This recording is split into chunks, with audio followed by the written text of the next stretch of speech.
Hello అండి. అందరికీ నమస్తే. మీకు ఈ వీడియో నచ్చినట్లయితే లైక్ చేయండి, షేర్ చేయండి. అలాగే ఛానల్‌ని సబ్స్క్రైబ్ చేసుకోండి. భూమి ఆఫీస్‌కొచ్చి తన చైర్‌లో కూర్చొని ఎదురుగా ఉన్న ల్యాప్‌టాప్‌ని చూసి ఇదేదో బాక్స్‌లా ఉందే, దీన్ని ఓపెన్ చేద్దాం అని చెప్పేసి ఓపెన్ చేయడానికి ముప్పు తిప్పలు పడుతూ ఉంటుంది. ఇక అది ఎంతకీ రాకపోవడంతో అటుగా వెళ్తున్న ఆదిని పిలిచి, "ఆది, స్క్రూ డ్రైవర్ ఏమైనా ఉంటే ఇస్తావా?" అని చెప్పేసి భూమి అడగగానే, "మేడం, ఇక్కడ స్క్రూ డ్రైవర్లు, కొడవళ్ళు, బోల్టులు అట్లాంటివేమీ ఉండవు. మీకు కావాలి అంటే నేను బయటికి వెళ్ళి తెస్తాను మేడం. ఇంతకీ ఎందుకు మేడం స్క్రూ డ్రైవరు?" అని చెప్పేసి ఆది అడగగానే, "ఇదిగో ఇది ఓపెన్ చేద్దామంటే రావట్లేదు. దాంతో ఓపెన్ చేద్దామని" అని చెప్పేసి భూమి చెప్పగానే ఇక ఆ మాట విని ఆది షాక్ అయిపోయి, "మేడం, దీన్ని ఓపెన్ చేయాలంటే స్క్రూ డ్రైవరు అవసరం లేదు మేడం. ఇదిగో ఇలా ఓపెన్ చేస్తే సరిపోతుంది" అని చెప్పేసి ల్యాప్‌టాప్ ఓపెన్ చేసి చూపిస్తాడు. ఇక దాంతో భూమి అయితే కవర్ చేస్తూ, "ఈ విషయం నాకు తెలుసు. నీకు తెలుసా లేదా అని టెస్ట్ చేస్తున్నా" అని చెప్పేసి భూమి అంటూ ఉంటే, "అర్థమైందిలేండి మేడం" అని చెప్పేసి ఆది అంటాడు. ఇక అప్పుడే గగను ఆఫీస్‌లోకి వస్తూ ఉంటే ఇక అందరూ కూడా "గుడ్ మార్నింగ్ సార్" అని చెప్పేసి విషెస్ చెప్తూ ఉంటారు. ఇక భూమి అయితే "గుడ్ మార్నింగ్ అండి" అని చెప్పగానే ఇక గగన్ అయితే భూమి వైపు కోపంగా చూస్తూ ఉంటే, "గుడ్ మార్నింగ్ సార్" అని చెప్పేసి భూమి అంటుంది. తర్వాతేమో ఇక గగను క్యాబిన్‌లోకి వెళ్ళి దాన్ని రమ్మను అని చెప్పి గగను అనగానే, "దేన్ని సార్" అని చెప్పేసి ఆది అడుగుతాడు. "ఏయ్, నేను అది అంటే నువ్వేంటి, నువ్వు కూడా అది ఇది అని అంటున్నావు, భూమిని రమ్మని చెప్పు" అని చెప్పేసి గగను చెప్పగానే, "అలాగే సార్" అని చెప్పేసి ఇక ఆది అయితే, "మేడం, మిమ్మల్ని సార్ పిలుస్తున్నారు" అని చెప్పగానే ఇక భూమి డైరెక్ట్గా క్యాబిన్లోకి వచ్చి, "ఇప్పుడు మీకు సంతోషంగా హ్యాపీగా ఉందా? మీకోసం దత్తత ఆపేసుకుని వచ్చాను" అని చెప్పేసి భూమి చెప్పగానే ఇక గగన్ అయితే భూమి వైపు చూస్తూ ఉంటే, "అదే జాబ్ కోసం దత్తత ఆపేసుకుని వచ్చాను" అని చెప్పేసి భూమి అంటుంది. ఇక గగన్ అయితే, "చూడు, నీకు 3 థింగ్స్ చెప్పాలి. ఫస్ట్ థింగ్, నువ్వు నన్ను సార్ అని పిలవడం మానేసి అండి అని అంటున్నావు. సార్ అని పిలవాలని గుర్తుపెట్టుకో. ఇక సెకండ్ థింగ్, సంతోషం అన్న హ్యాపీ అన్న రెండింటికి ఒకటే అర్థం. నువ్వు అలా 2 పదాలను పక్కపక్కనే చేర్చి మాట్లాడితే చదువురాని బైతు అనుకుంటారు" అని చెప్పేసి గగను చెప్పగానే, "నాకు అంతటి ఇంగ్లీష్ వచ్చే ఉంటే నిన్ను మీతో చివాట్లు ఎందుకు తింటాను" అని చెప్పేసి భూమి అంటుంది.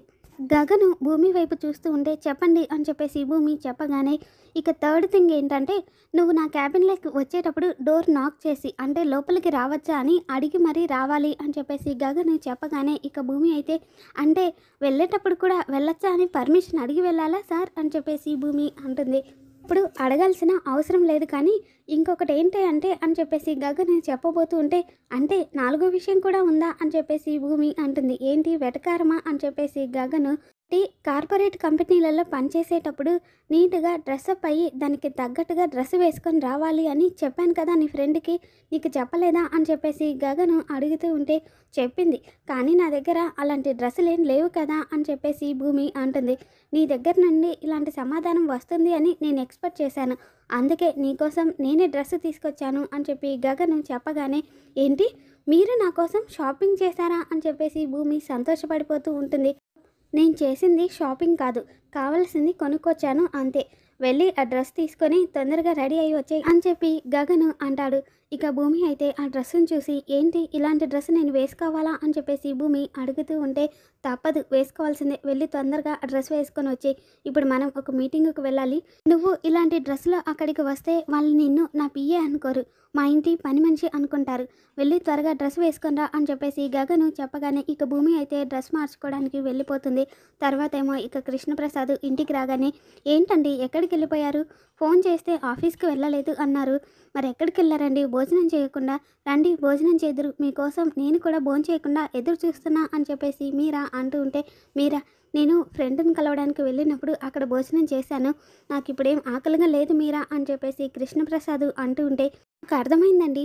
మీరు ఆ ఇంటికి వెళ్లారు కదా, అక్కడే భోజనం చేసి వచ్చారు కదా" అని చెప్పేసి మీరా అంటూ ఉంటుంది. "ఏంటి మీరా, నేను ఫ్రెండ్‌ని కలవడానికి వెళ్ళాను అని చెప్తే నీకు అర్థం కావట్లేదా" అని చెప్పేసి కృష్ణప్రసాద్ అడుగుతూ ఉంటే, "మీరు ఏ ఫ్రెండ్ ఇంటికి వెళ్ళినా కూడా భోజనం చెయ్యరండి. ఆ ఇంటికి వెళ్తేనే భోజనం చేసి వస్తారు. అంటే మీకు ఆకలిగా లేదు అంటే భోజనం చేశారనే కదా, ఇంటికి వెళ్ళారనే కదా అర్థం" అని చెప్పేసి మీరా అంటుంది. దాంతో కృష్ణప్రసాద్, "ఇప్పుడేంటి, నేను భోజనం చేయాలి అంతే కదా, కొంచెం భోజనం చేస్తాను" అని చెప్పేసి కృష్ణప్రసాద్ డైనింగ్ టేబుల్ దగ్గర కూర్చోగానే ఇక మీరా వడ్డిస్తూ ఉంటుంది. ఇక కృష్ణప్రసాద్ అయితే అది చూసి, "మీరా, నేను ఇంత తింటా అనుకుంటున్నావా? ఎందుకు ఇంత వడ్డిస్తున్నావు" అని చెప్పేసి అడుగుతూ ఉంటే, "ఏంటండి, మీరు రోజు తినేది ఇంతే కదా, మరి అలాంటప్పుడు ఇంత తింటా అని అడుగుతున్నారేంటి కొత్తగా? అంటే మీరు ఆ ఇంటికి వెళ్ళి భోంచేశారా అని చెప్పేసి మీరా ఇంకొకసారి అంటూ ఉంటే ఇక కృష్ణప్రసాద్ అయితే మీరా ఇప్పుడు నేను ఇదంతా తినాలి అంతే కదా, తింటాను అని చెప్పేసి మీరా వడ్డించిన భోజనం అంతా కూడా ఇక కృష్ణప్రసాద్ ఫాస్ట్గా తింటూ ఇప్పుడు నీకు తృప్తిగా ఉందా చాలా అని చెప్పేసి మీరాని అడుగుతూ ఉంటాడు. ఇక బిందు అలానే కృష్ణప్రసాద్ వాళ్ళ అమ్మగారు ముగ్గురు కూడా కలిసి భోజనం చేస్తూ ఉంటే ఇక అప్పుడే చెర్రీ వచ్చి ఏంటి నేను రాకుండానే మీరందరూ కలిసి భోజనం చేస్తున్నారు అని చెప్పేసి చెర్రీ అంటూ ఉంటే అదేంట్రా ఇందు వాళ్ళ ఇంటికి వెళ్ళావు కదా అక్కడే భోజనం చేసి వస్తామనుకున్నాను అని చెప్పేసి మీరా అంటూ ఉంటే అమ్మ అక్కడున్న పరిస్థితుల్లో వాళ్ళు నాకు భోజనం కాదు కదా మంచినీళ్ళు కూడా ఇవ్వరు. నేను వెళ్ళింది ఇందుని వాళ్ళు ఇంట్లో నుండి గెంటేస్తే లోపలికి రానివ్వండి, వారం రోజుల్లో మా అపూర్వ అత్తయ్య చేత కట్నం ఇప్పిస్తాను అని వాళ్ళకు మాట ఇచ్చి సెటిల్ చేశాను నాన్న.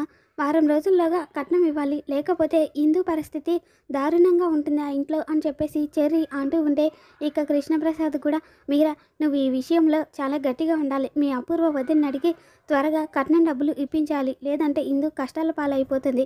ఆ రోజు వాళ్ళు అడిగిన దానికల్లా ఒప్పుకుంది, ఇప్పుడేమో కట్నం డబ్బులు ఇవ్వమంటే వెనకాడుతుంది అని చెప్పేసి కృష్ణప్రసాద్ మీరాతో అంటూ ఉంటే ఇక అప్పుడే అటుగా వచ్చిన అపూర్వ ఏంటి కేపి నువ్వేదో గట్టిగా మాట్లాడుతున్నావు అని చెప్పేసి అంటుంది. దాంతో మీరా ఏం లేదు అతనా ఇందుకి కట్నం ఇస్తామన్నాం కదా దాని గురించే మాట్లాడుకుంటున్నాం అని చెప్పేసి మీరా అనగానే ఏ కట్నం అని చెప్పేసి అపూర్వ అంటుంది.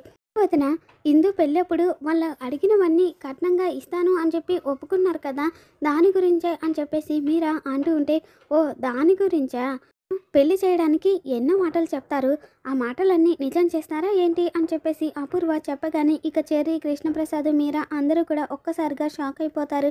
ఏంటదినా అలా మాట్లాడుతున్నావు, ఇందుకి కట్నం డబ్బులు ఇవ్వాలి కదా అని చెప్పేసి మీరా అడుగుతూ ఉంటే ఇందు మిమ్మల్ని అనాలి, మీరు ఇందుని సరిగ్గా పెంచలేదు తెలుసా, ఈ కాలం అమ్మాయిలు ఎలా ఉన్నారు, పెళ్ళైన వెంటనే భర్తని కొంగుకు ముడేసుకొని అత్త మామల్ని ఇంట్లో నుండి గెంటేస్తున్నారు, కానీ మీరేమో ఇందుని అలా పెంచలేదు, అందుకే దానికి తిప్పలు అని చెప్పేసి అపూర్వ అంటూ ఉంటే ఇక కృష్ణప్రసాద్ ఏంటండి అపూర్వ గారు అలా మాట్లాడుతున్నారు, ఆ రోజు వాళ్ళు అడిగిన దానికంతా ఒప్పేసుకొని మాటిచ్చారు కదా, ఇప్పుడేంటి ఇలా మాట్లాడుతున్నారు, ఇప్పుడు కట్నం ఇవ్వకపోతే ఇందు చాలా ఇబ్బందులు పడుతుంది అని చెప్పేసి కృష్ణప్రసాద్ అంటూ ఉంటే ఎన్నో మాటలు చెప్తూ ఉంటాం కేపి, అవన్నీ నిజం చేస్తామా ఏంటి, ఇన్ని రోజులు ఈ ఇంట్లో మీకు అన్నం పెట్టడమే దండగా అనుకుంటూ ఉంటే ఇప్పుడు మళ్ళీ ఇందుకు కట్నం ఇవ్వమని అడుగుతారేంటి, అదంతా మా వల్ల కాదు అని చెప్పేసి అపూర్వ అంటూ ఉంటే మీ కన్న కూతురు అయితే మీరు కట్నం డబ్బులు ఇవ్వకుండా ఇలా చేస్తారా అపూర్వ గారు అని చెప్పేసి కృష్ణప్రసాద్ అడగగానే ఏంటి కేపి ఏం మాట్లాడుతున్నావు నువ్వు, నా కూతురుతో నీ కూతురికి పోలికేంటి,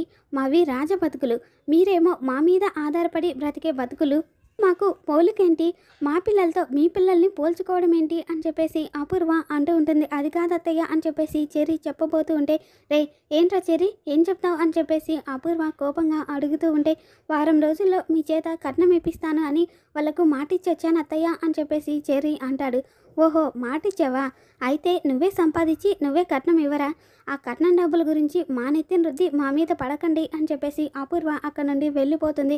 ఇక ఇదంతా చూసిన కృష్ణప్రసాద్ వాళ్ళ అమ్మగారు అయితే ఇన్ని రోజులు ఈ ఇంటికి గొడ్డు చాకరీ చేసిన నీకు చాలా బాగా సన్మానం జరిగిందిరా, ఇది చూసిన తర్వాత నాకు చచ్చిపోవాలనిపిస్తుంది అని చెప్పేసి బాధపడుతూ అక్కడ నుండి వెళ్ళిపోతుంది. తర్వాతేమో మీరా ఏడుస్తూ ఉంటే ఏడు మీరా బాగా ఏడు, ఇన్ని రోజులు మా వదినంత గొప్పది లేదు అని చెప్పి ఎంతో నమ్మకంగా ఉన్నావు కదా, ఆ నమ్మకం అంతా ఇప్పుడు కొట్టుకుపోయేంత వరకు ఏడు అని చెప్పేసి కృష్ణప్రసాద్ కూడా మీరా పైన కోపడి అక్కడి నుండి వెళ్ళిపోతాడు. తర్వాత ఏమో ఇక భూమి గగన్ ఇచ్చిన డ్రెస్ వేసుకొని అలా క్యాబిన్లోకి రాగానే ఇక గగన్ అయితే మైమర్చిపోయి తదేకంగా భూమిని చూస్తూ ఉంటాడు.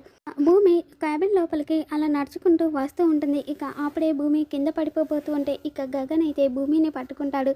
దాంతో ఇద్దరు ఒకరి కళ్ళలోకి ఒకరు కళ్ళు పెట్టుకొని అలా చూసుకుంటూ ఉంటారు. కాసేపటి తర్వాత ఇక భూమి అయితే స్ట్రైట్గా నిలబడి సిగ్గుపడిపోతూ ఉంటే ఇక గగన్ అయితే షూ వేసుకోవడం నీకు అలవాటు లేదు కదా, అందుకే ఇబ్బందిగా అనిపిస్తుంది, కాసేపు అటు ఇటు నడిచావంటే అలవాటైపోతుంది అని చెప్పేసి గగను చెప్పగానే ఇక భూమి అయితే నడవటానికి ప్రయత్నిస్తూ ఉంటుంది. కానీ భూమి కింద పడిపోతూ ఉంటుంది. ఇక దాంతో గగను భూమికి తన చెయ్యి అందిస్తాడు.